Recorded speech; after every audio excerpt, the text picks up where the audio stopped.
Hello and welcome into the Michigan Football Report. It is Thursday, May 3rd, 2018. We're going to get straight into rumors. And first one up, Harbaugh. Is he going to be the OC in 2018, James? Well, Lena, this is looking like an FACK fact. I've been hearing this one for a couple weeks. I didn't want to believe it because I went heavy on the Jim McElwain, was promised a big piece of the offense, promised to be the top guy. We're going to talk about McElwain here in a minute on why he is such an important piece of this Michigan offensive staff going forward. But this is FACK. Jim Harbaugh saw how effective the offense was in the Ohio State game, even with John O'Korn, when he kind of pulled the reins back from Tim Drevno, pushed Pep Hamilton to the side, came up with very creative play calls. Michigan was in the game, late into the fourth quarter against Ohio State that was completely outmanning them, outclassing them that day with John O'Korn, which is, any team in the country is your third string quarterback. Right. We saw his limitations. Harbaugh was able to make the plays. He has really, kind of jumped into this run-pass option. He's gone back to the 2011-12 days of the 49ers and really scripted up some plays with read options, a little run-pass option where the quarterback fakes the handoff or holds the handoff and sees if the corners are playing a little back off, hits these 5- and 6-yard screens. So Harbaugh is going to be calling the plays. We'll talk about here with Jim McElwain. He's going to kind of be the COO, the number 2 on the Michigan offense, pushing some other guys maybe back a step from where they were last year. There you go, James. You hinted to it. McElwain, is he the number 2 guy, as you put it, the COO on the offensive staff heading into 2018? Yeah, so I'm going to kind of recant a little bit. We said McElwain's going to be the offensive coordinator, and this is more or less Harbaugh, looking deep into his soul for the last 2 or 3 months, seeing what is going to give Michigan the best opportunity. Right. Shea Patterson being eligible changes things. Harbaugh thinks he's the best, most likely, the best candidate to put Michigan in the right position to win. So McElwain's going to go into the COO role. So Harbaugh and McElwain are going to meet on a consistent basis. McElwain's going to be in charge of making sure the team is ready to implement the plays on game day. So he's going to kind of be the, I don't want to say co-offensive coordinator, but the number 2 in charge, a step above Pep Hamilton, who still will retain the title of passing game coordinator, a step above Ed Warner, who's been offensive coordinator with Ohio State when they won a national title. McElwain was with Alabama when they won national titles as well. So Michigan really has 3 guys between Pep, between McElwain and between Warner that have been offensive coordinators at the highest level, but Jim Harbaugh is going to be making the play calls. McElwain is going to be the one that makes sure they are practiced, implemented, and the position coaches know what to talk about the position groups during the week. But game day, all Jim Harbaugh. All right, McElwain is Harbaugh's right-hand man. Next rumor we have for you guys on the docket, and I can't believe I'm even saying this, is there a legit quarterback battle happening in Ann Arbor? Well, before we give it the score, we both know what the score is, Lena. I want to say where this is coming from.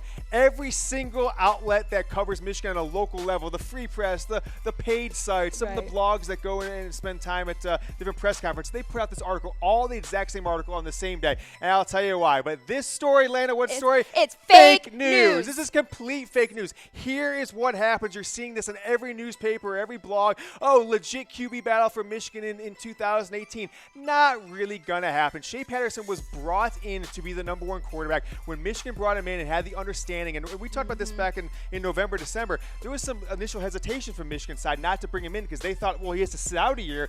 By that time, we should have a guy like, Peters might be ready as an upperclassman, a McCaffrey, this guy Joe Milton come in. We don't want to have Shea Patterson sitting in the sidelines. The second that he was, likely to be eligible, Michigan, they saw the talent. They knew the talent coming out of high school. They saw what they had and what they dealt with last year in 2017. So Michigan brought him in to be the starter. He is a mile better than whoever becomes the number 2 quarterback. And, what happens is Jim Harbaugh doesn't want Brandon Peters or Dylan McCaffrey or one of these, freshman, sophomore, junior quarterbacks to transfer out because he has no chance of being the starter next year. So they kind of sprinkle this thing. It's like, hey, why don't you write like a legit quarterback article for us? They give it a wink, wink, nudge, nudge. Don't believe this one. Fake news. Shea Patterson is your unquestioned starter, a mile better than any quarterback Michigan's had. Lena, you got to go back to the 2000 season since Drew Henson, since Michigan has had this type of talent on the roster. So don't believe any of those people. Anytime you see a legit quarterback battle, give them a chuckle and say, hey, I don't believe in that fake news. All right, and we will talk later about a quarterback and the potentiality of him transferring. Got that right. But I am Lena Bond, and this is the king of Michigan football media, James Yoder. Follow him on Twitter at James T. Yoder. And we're back, baby, and we have 9 more hot rumors straight from Ann Arbor to talk about surrounding. 12 more. Oh, I am total. fake news. I am fake news. We got 12 more. Excited to be back, James. Well, why don't you tell them what the rumors actually mean, Lena? Let's kind of kick into that bad boy if you want. All right, you're going to want to know our rumor scale. So 0 Harbaugh heads. What is that? That's totally false. Fake news. news, okay? One Harbaugh head, small shred of truth. Two Harbaugh heads, people are talking, James. Three Harbaugh heads means it's pretty likely. Four Harbaugh heads, it's an F-A-C-K fact. That's how Jim Harbaugh spells it, and that's how we spell it here at Chat Sports. All right, let's get on to rumor number 4. Dwumfour, is he the most improved player during spring practice, James? Okay, so this is another one of these motivational tactics that they'll use. They'll put out these talking points for coaches. Every coaching staff in America does it. They have 5 or 6 guys all fighting for one spot, and Michigan actually might move a lot of guys around. We're going to talk about Chase Winovich, maybe even moving back. We're also going to talk about, because there's such depth on the outside and maybe a little less depth on the inside, maybe Michigan runs a little bit more 3-4 this year. And as such, Dwumfour was the guy that showed kind of maybe the best attitude over the last year. Didn't get as much playing time last year as he expected. Didn't necessarily, a lot of people were saying Michael Dwumfour, Harbaugh said he's the most improved, talked about him a lot. That doesn't mean he's the best player. So we're giving this one Harbaugh head. It's a small shred of truth. He did good during the spring. He really showed a good attitude. But as far as talent, if you're writing him in as a starter on the defensive line, with Rashawn Gary, Chase Winovich, and then Aubrey Solomon, the true freshman who ended up starting last year, will be a sophomore this year. If you're putting in Dwumfour as your 4th starter, you're crazy at this point, because there's 4 or 5 other guys that are going to compete for that spot. If no one steps up, there are so many linebackers in this team, we'll talk about a little bit more, that you might see one of the defensive starters drop back in half the coverage as a linebacker, stick to a 3-man line. There's all kinds of things that could happen. So Dwumfour had a nice spring, had a nice attitude, but by no means is he the most improved or even a lock to be a starter. No way, no chance in hell. All right, one Harbaugh head for that one. Let's get to rumor number 5, and it's about the All or Nothing documentary that aired on Amazon Prime. And did Michigan request significant edits to that documentary, James? Yeah, so I'm going to give this one lane. I'm just going to go with it with 3 Harbaugh heads. It's pretty likely, because when I got reports, and this is going back to January and December, when I was talking to somebody who had some insight on what this documentary was going to look like, it's like you're going to get some interesting stuff you don't normally see. Some little bit of tense moments between the coaches after some bad games, after some losses. You're going to have to hear them talk about the quarterback play that everyone wanted to talk about. You're going to see some interesting moments between Harbaugh and a few of the offensive staff. There was none of that in the documentary, so I haven't heard specifically that, they edited out everything. But from the product I saw on my 65-inch beautiful TV, Lena, really watching nice. on Amazon Prime, and I binge watched this bad boy the weekend it came out. I watched all 8 episodes in a 48-hour period. It was kind of lackluster. It really didn't. I've watched 4 of the Cowboys. They've got the same one, All or Nothing. I've already watched half of that season.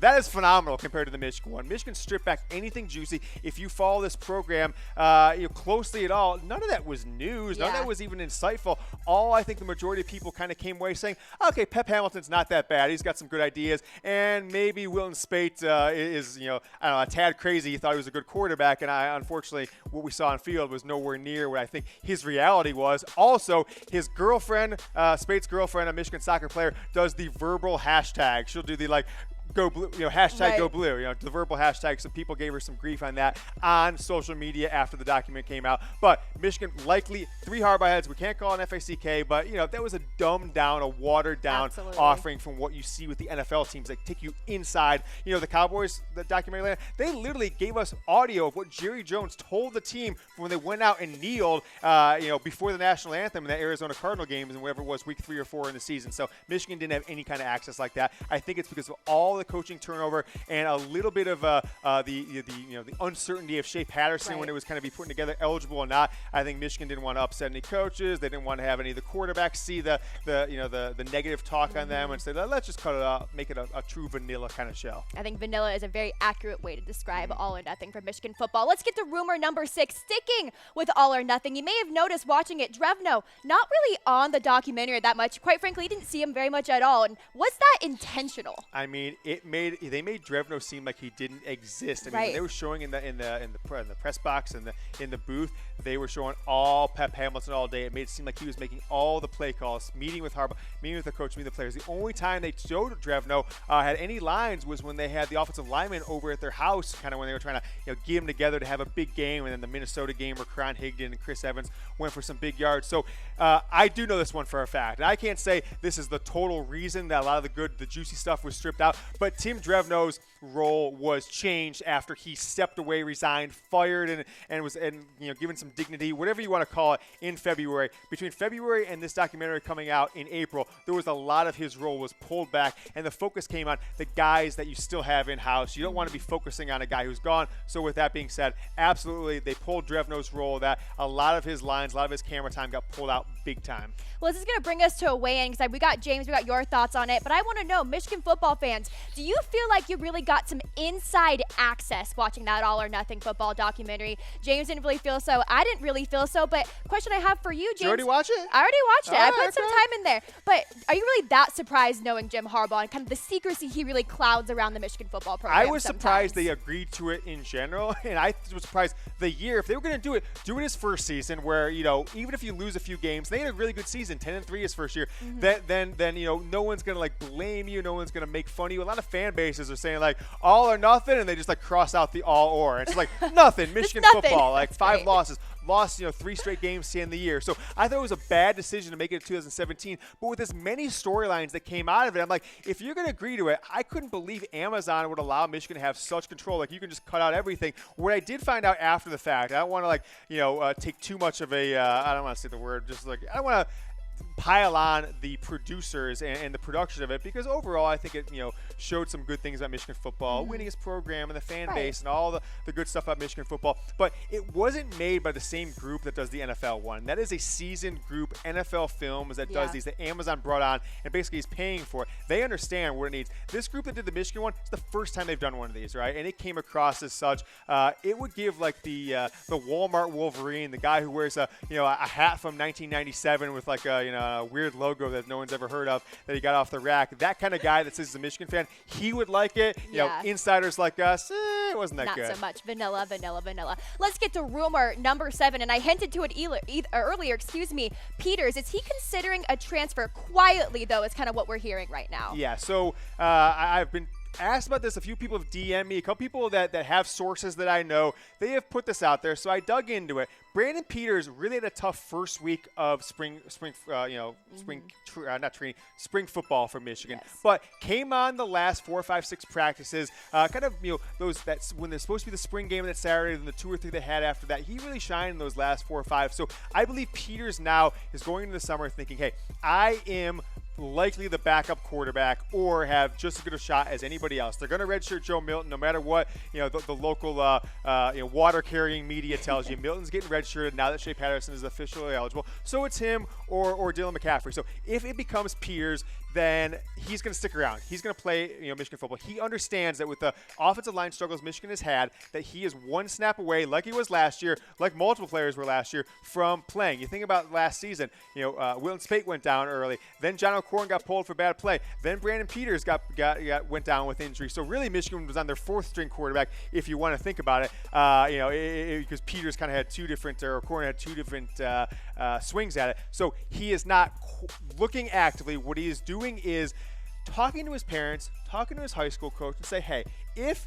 one of these guys jumps over me for number 2, and I'm number 3 as a third-year player at Michigan, I don't want to play the entire 2018 season. And then if he decided to transfer without graduating in 3 years, which is very tough to do, he would have to sit out his 4th year and then only have 1 year to play. So if you're going to be the 3rd stringer this year, you transfer before this season. So he can go right up to Michigan's first game. As long as he doesn't play in that game, he can go sit out 2018, decide where he wants to play. It could be next spring if he wants to. But nevertheless, if he's number 3, I've told he's gone. But as of right now, he's going into the summer thinking, I am the backup. I have every opportunity to be the backup. As long as that's the case, he's going to stay. All right, we will keep you guys updated as more comes about. Rumor number 8, we talked about how there's going to be some changes going into 2018. Chase Winovich, is he going to play linebacker next year? So here's the school of thought. There are so many fast and big guys on the outside, the backups to Chase Winovich, the backups to Rashawn Gary. They know both those guys are likely gone after next year, especially Rashawn Gary would have to go pro year early, a top 10 projected draft pick, that there has been some talk of wanting to get those guys more snaps but keep Gary and Winovich on the field. Chase Winovich, a former tight end, he has shown the ability this spring practice to drop into a 3-4 coverage, be one of Michigan's 4 best linebackers, and really show something that, some of the freshmen, some of the guys we're going to talk about here coming up, don't necessarily have the abilities to do so. So Michigan is going to run a little bit different set, and I believe you will see Chase Winovich line up with his hand off the ground, his hand on his knees, what a linebacker does, and not necessarily his hand in the dirt like a defensive end will. 30%, maybe as much as 50% in this upcoming football season. If it's not, as much as maybe 30, 40, 50%, I think they'll do it earlier in the year, Lena. They'll do it the Notre Dame game. They'll do it the first 2 or 3 games of the year. And then if it goes well, they'll stick with it. If it doesn't, they'll switch back to what they know, which is a more traditional 4-3 with, a brand new linebacker coming in there at that will position. All right, time for rumor number 9. Is it playoff or bust in 2018? I feel like this is an obvious one, but break it down. Michigan's going to the season, playoff or bust. I don't even have to spend a lot of time talking about this one, Lena. The second that Shea Patterson came on campus, it was playoff or bust. The second Jim Harbaugh pushed Tim Drevno out the door, brought in Ed Warner, a guy who's won a national title at Ohio State as offensive coordinator. Jim McElwain won 2 national titles at Alabama as offensive coordinator. Learned from the best 2 coaches in the game. And then Pep Hamilton maybe got out of Harbaugh's doghouse a little bit himself, brought in Sharon Moore. Michigan knows that this defense could be one of the best ever. It could be best in school history if some of the underclassmen develop like we think. If the 2017 class is like the 2016 class, you've got some of these players, especially the 2017 linebackers, step up, you're going to have an all-time defense. The only real positions that are strengths on this team right now, the way I see it, is the offensive line, the quarterback. Shea Patterson has filled that role with quarterback. Offensive line's a question mark. You got Warner, some call him the best of the game. It is playoff or best. I don't think they believe they're going to win the national title. I think if Shea Patterson and some other players come back in 2019, then Michigan will be national title or bust, depending on how this year goes. But right now, the goal, the expectation, beat Ohio State, beat Michigan State, beat Wisconsin, whoever it is, 11-1 minimum regular season, win that Big Ten title game, go to the playoff. All right, go ahead and get your comments in with Shea. Eligible, is Michigan a playoff team this season? It's tough to say. I think people are calling me a little bit of a homer on social media lately because I've been hyping up how easy it's going to be, in my opinion, for Shea Patterson to, overtake some of the great Michigan, statistical leaders of all time. Single season touchdowns, single season passing yards, most completions. I think he's going to break all those records. I'm going to say no at this point. And not because I don't think that they have the talent. I just didn't see enough out of the coaching staff last year from an offensive creativity perspective. And as such, are they going to be able to win 4 out of those 5 games? They've got 3 being on the road. Penn State, Wisconsin at home. Ohio State, Michigan State, Notre Dame on the road. As of right now, unless Shea Patterson can pick up the offense and Jim Harbaugh changes his philosophy at Michigan at least, then they will have multiple games where they can't get it going on offense. The defense, can't hold a great team, to 0 points. And so they'll lose one of those 14-10, 21-17 games like they did, throughout 2017.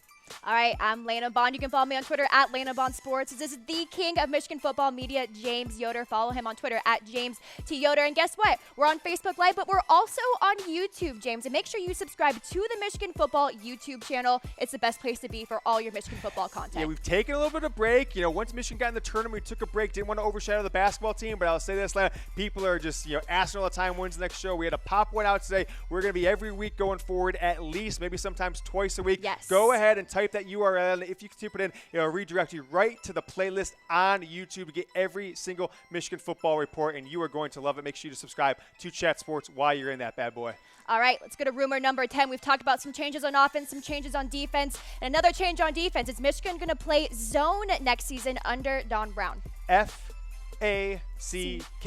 This is a fact. And why is it a fact? What is the takeaway? Jim Harbaugh, had a lot of self-reflection. How do I lose 3 straight games? How am I 0-3 against Ohio State? How does Michigan State, with that lackluster, shut them out in the second half, still beat us? And it wasn't all on offense. Some of it was on defense. Like, hey, Don Brown, you've had a great 2 years at Michigan, but you have, Michigan has had leads against South Carolina, against Ohio State, against Wisconsin, against Michigan State, that the defense, they can't shut everybody out, but they certainly have given up multiple touchdowns down the stretch to lose games. And a lot of that, if you look at it, really finally exploded by Saquon Barkley and Trace McSorley. When you have a versatile running back who can catch the ball in the backfield, and when you have a quarterback that can go 5 wide and do all the different routes that draw the defense outwards, then the quarterback can scamper for 8, 12, 15 yards with relative ease. Some stuff I hope Michigan does this year with Shea Patterson. And as such, there are certain situations, mostly 3rd and I would say 3rd and 5 to 3rd and 15, where they're going to run a lot more zone, Lena, than they ever have. Don Brown has almost run no zone in his time at Michigan.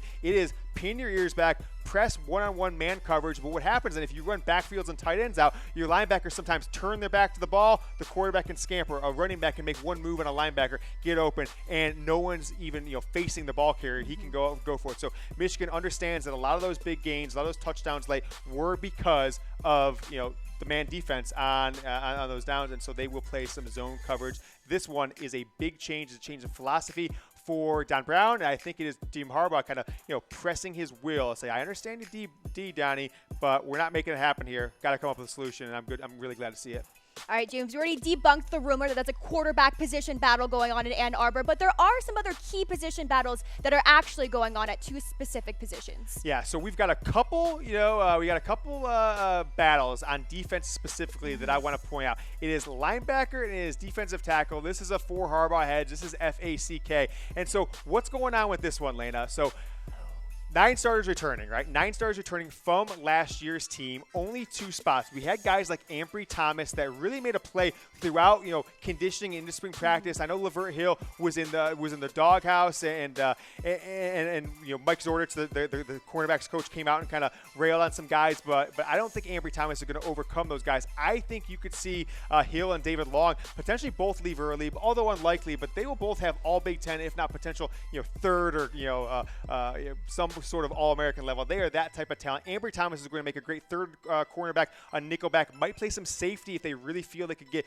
the best out of those 3 guys to keep them on field. So it is defensive tackle, filling in for Mo Hurst, surprisingly, shockingly, a 5th-round draft pick. I don't know where the hell that came from. Raiders got a steal. Dropped big time. I think he's going to do big things at Raiders. And then filling back in for Mike McCray, the weak side linebacker, the Will, the WLB, whatever you want to call it. So there are 3, 4, 5 guys on the defensive tackle front, Lena, but there are 6 guys at least that can switch around, whether Michigan goes to a 3-4 or they stick with the traditional 4-3, that could potentially get in on the action of the linebacker in some way. So I kind of want to read them off. I don't want to miss anybody. I know a lot of the members of the team are watching the show right now, Lena. John Ross, probably the best linebacker this spring, along with Cleek Hudson and Devin Bush Jr. He was probably the starter with those 2 guys, but some said he had a better spring and performed better than both those guys, who were both All-American candidates, Bush being an All-American last year in his own right. So other guys to look out for. You've got Devin Gill. You've got Noah Furbush, kind of a Chase Winovich light, will also be a 5th-year senior, played some defensive end. You might see him get into more linebacker.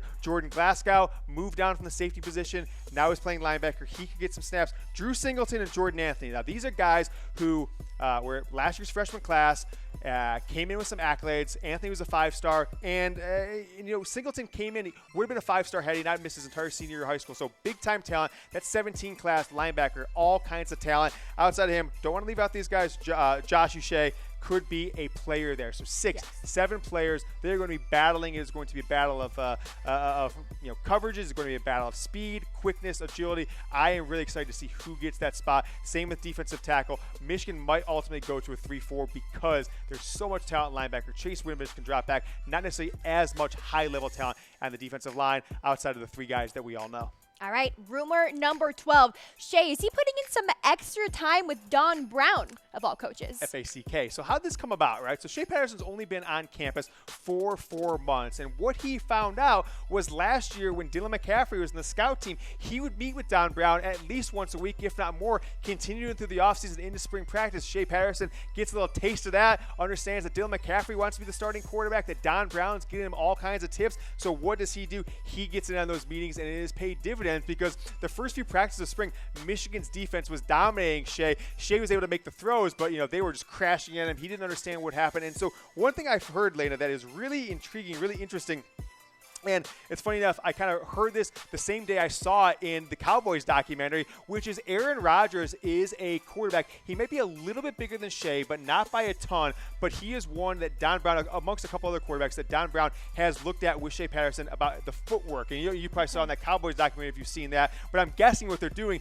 is talking about how Aaron Rodgers lures guys in, gets the line to crash, and then kind of pops out and then the defensive ends have come in, and he can go all the way on the outside of all kinds of room. So they're trying to find ways. They don't want Shea running 20 times a game, but to be able to get the defensive line to commit, get to the outside, and have all kinds of running room and passing lanes that he can make. So Don Brown, Shea Patterson, best buds. All right, talking about Shea, let's bring up a reaction poll. Do you think Shea can break Michigan's single-season passing record of 3,301 yards set in 2013?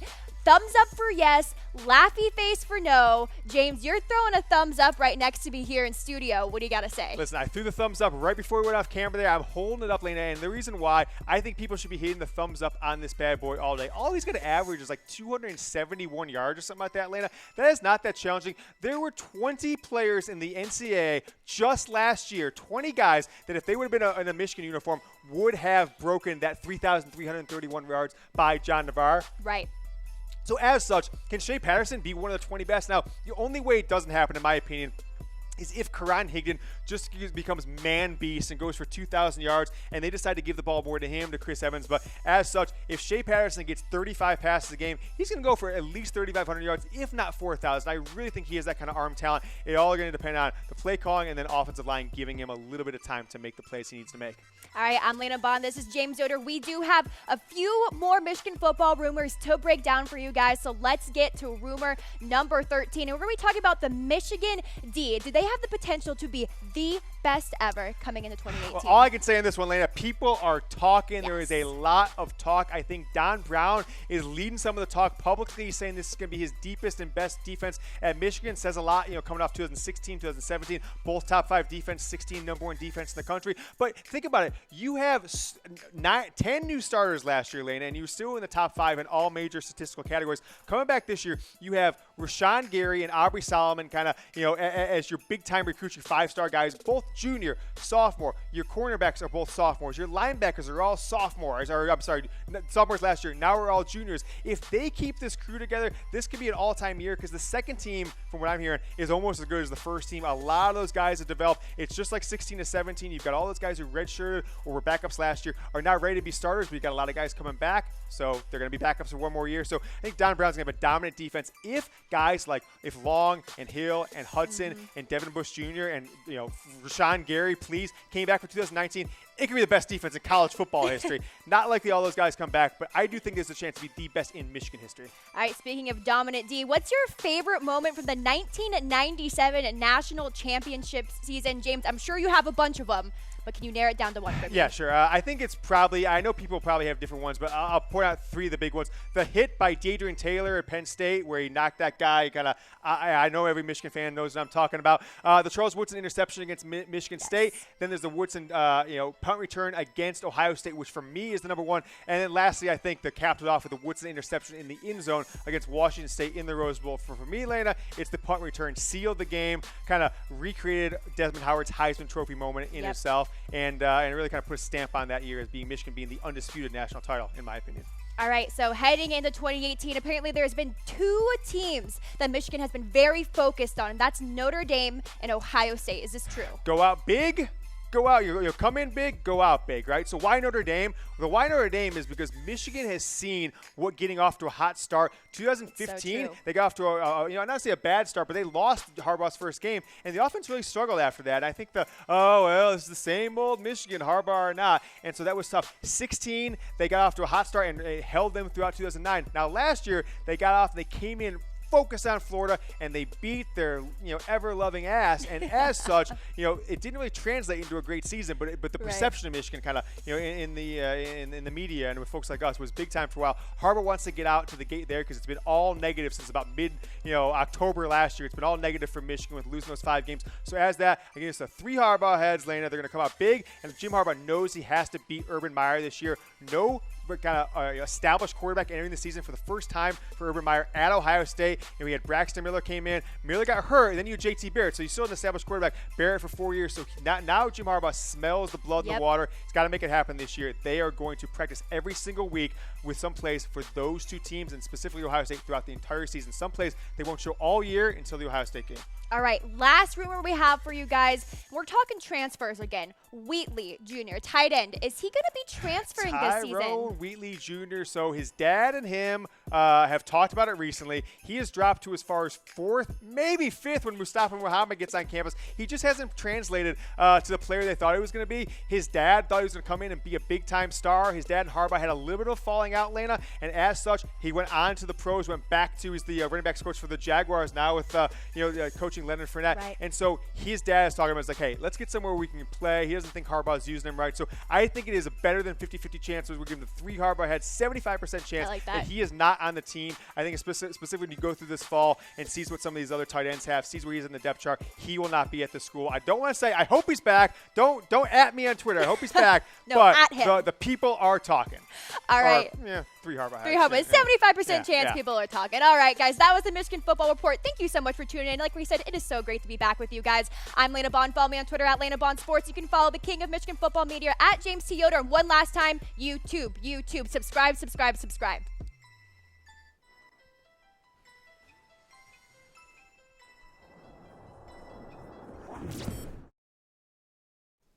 Hello and welcome into the